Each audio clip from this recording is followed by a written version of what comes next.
Isang magandang araw sa ating lahat, lalo na po sa mga viewers namin na patuloy sumusuporta sa amin. Una sa lahat, huwag po natin kalimutan suportahan ang ama ng Kalingap na si Kuya Val Santos matubang anak nito na si Kalingap Rob Jack Tapia Ate Edna Vlogs para mas marami pa po tayong matulungan ng mga kababayan nating mahirap. Sa mga hindi po nag-skip ng ads, maraming salamat po sa inyong lahat nang dahil po dyan marami po tayong natutulungan, napapabahayan at nabubigyan po ng agnadang buhay. Kaya pakiusap po namin, sana wag skip ang mga ads ng video. At kung bago ka pa lang sa channel na ito, huwag kalimutan mag-like at mag-comment. At pakiusap kung maaari patapusin muna ang reaction video na ito at para malaman ang nilalaman nito bago po tayo magkomento.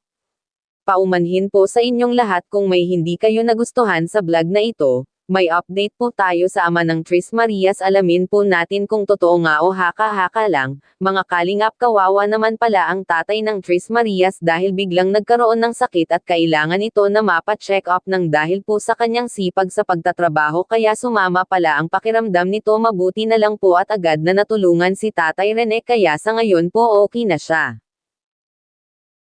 75. Eh di, dito lang kayo matira, tay. Hindi nakasagot si tatay, oh.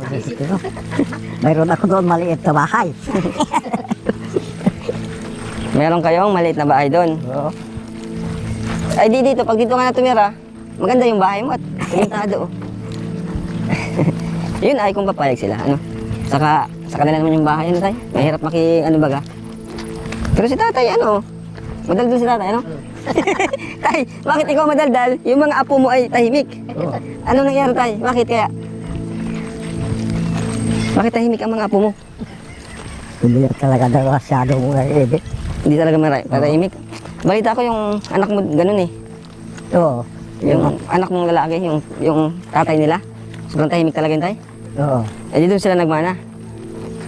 Anong trabaho niyo, tay, doon? Eh, kung wala akong pangbili wala mga isda, naguling-uling ng kahoy. Grabe din pala ng kalagayan niyo, tay. Doon, ano? Ito yung bahay ng mga apo niyo po. Ayan, oh. Kita niyo yan? Diyan ka na tumira. Kasi lilipat na sila. Lilipat na sila eh. Pero maya, tay, papakita ko sa inyo yung magiging bahay nila. Papakita ko po sa inyo.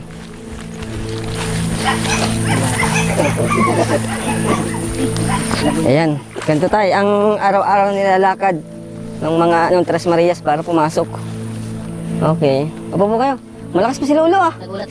Ang lakas pa niya. Nagulat pa yan. Pasok po kayo. Sige, Kaya pasok po ako kayo. umahon sa ano?